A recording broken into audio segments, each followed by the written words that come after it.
এদেশের গণমানুষের দল, বাংলাদেশের পক্ষের দল একমাত্র বাংলাদেশ জাতীয়তাবাদী দল। যারা হিন্দুস্তানের মাল ছিল তারা হিন্দুস্তান রপ্তানি হয়ে গেছে, অর্থাৎ ভারতে রপ্তানি হয়ে গেছে। আমরা বাংলাদেশের পক্ষের যারা এই দেশে আছি, এই দেশে আমাদের ঠিকানা।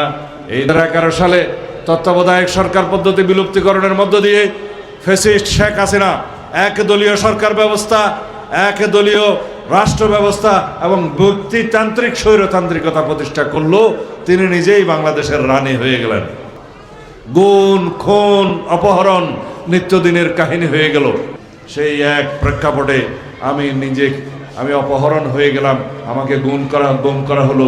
আমার অনেক সহকর্মীকে, অনেক সহপাঠীকে, অনেক নেতৃবৃন্দকে, অনেক সাংবাদিককে, অনেক জনসাধারণকে গুম করা হলো, হত্যা করা হলো। সেই রকম একটা মৃত্যু উপত্যকায় আমরা বসবাস করতাম।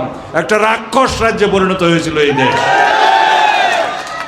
আমরা যদি সেই জায়গা থেকে মুক্তি পেতে চাই, যদি আমরা পুনরায় বাংলাদেশে কোনো স্বৈরাচারের উৎপত্তি না চাই, তাহলে আমাদেরকে শক্তিশালী গণতান্ত্রিক রাষ্ট্র বিনির্মাণ করতে হবে।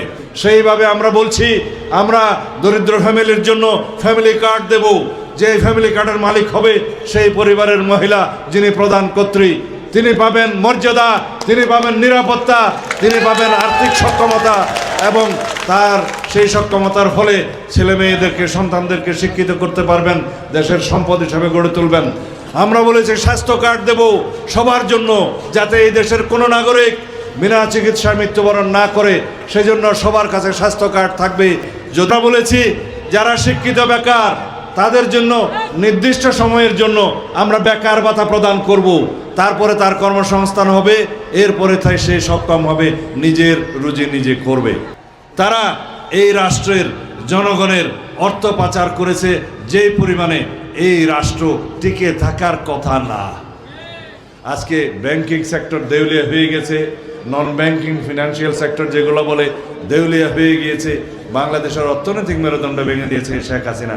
আর বেকারদের জন্য 10,000 কোটি আমরা দিতে পারবো না?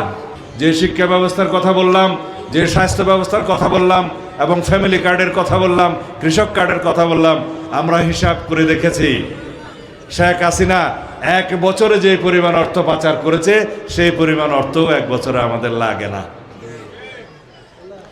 যদি আমরা আমাদের অধিকার সম্পর্কে সচেতন হই, যদি আমরা সবাই রাষ্ট্রের মালিক মনে করি নিজেদের, তাহলে পরে আমরা সবাই যদি ঐক্যবদ্ধ থাকি, এই দেশকে পুনর্নির্মাণ করা সম্ভব ইনশাআল্লাহ।